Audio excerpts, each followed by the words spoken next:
Bonsoir chez vous. Jean-Pierre Zimagnac, un auteur connu pour ses citations et réflexions sur la vie, l'amour, la nature et le respect, ne croyait pas si bien dire sur la politique en affirmant que, à force de se diviser, la politique ne sait plus où se trouve le juste milieu entre la gauche et la droite. Fin de citation.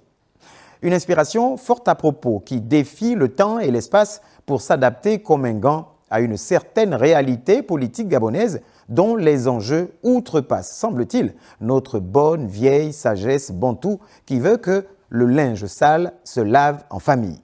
Famille? Rien ne va plus au sein de la plus grande famille politique qu'ait connue le Gabon souverain depuis le 17 août 1960. Le PDG, Parti démocratique gabonais, le parti de masse, perd petit à petit de sa masse, coupée en deux au regard des tendances qui, désormais, s'y distinguent. La tendance Ali Akbar Onangaye Obege, du distingué camarade président déchu, et la tendance Angélique Ngoma, du président Blaise Louembe. Deux secrétaires généraux, deux présidents, deux tendances, le ni à gauche ni à droite, mais toujours de l'avant s'en est allé pour laisser place à un vacillement de gauche à droite sans précédent. De quoi troubler le repos éternel du président fondateur qui constate impuissant que le rouleau compresseur oscille désormais entre défiance et déviance. Défiance au regard des faits observés et observables, notamment depuis la sortie du territoire national du couple présidentiel déchu et enfant. Alors que l'on croyait les destinées du parti scellées face à une certaine évidence des faits, les faits, encore eux, viennent nous rappeler, selon un dicton indien, que ours malade, plus dangereux que ourson debout. La langue de Molière de conclure qu'il ne faut jamais vendre la peau de l'ours avant de l'avoir tué.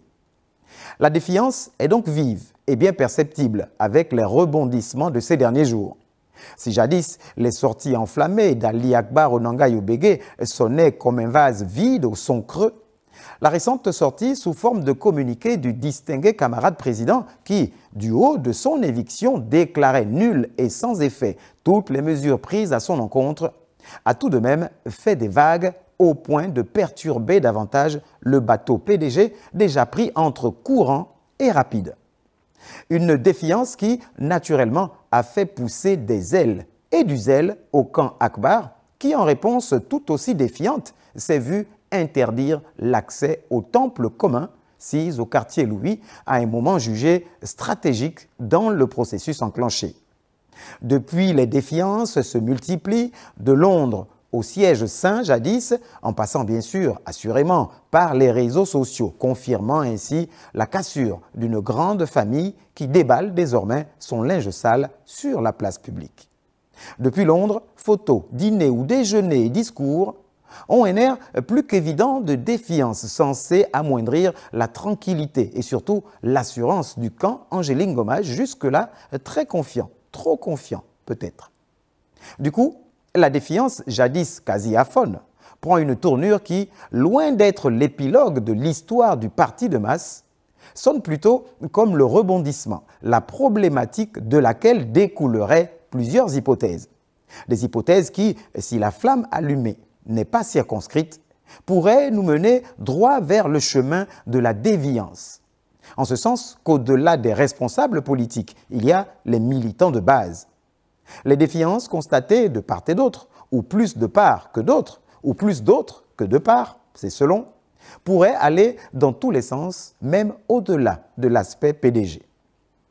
La négligence n'est donc plus de mise dès lors qu'une grosse défiance fait craindre une déviance qui ne dit pas son nom.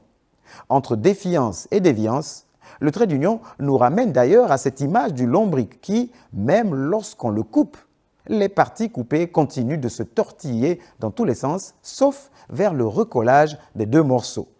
Pour sûr, les remous au sein de la famille PDG pourraient mener à des déviances capables d'influencer l'échiquier politique à venir. Serait-ce volontaire? Bonsoir chez vous.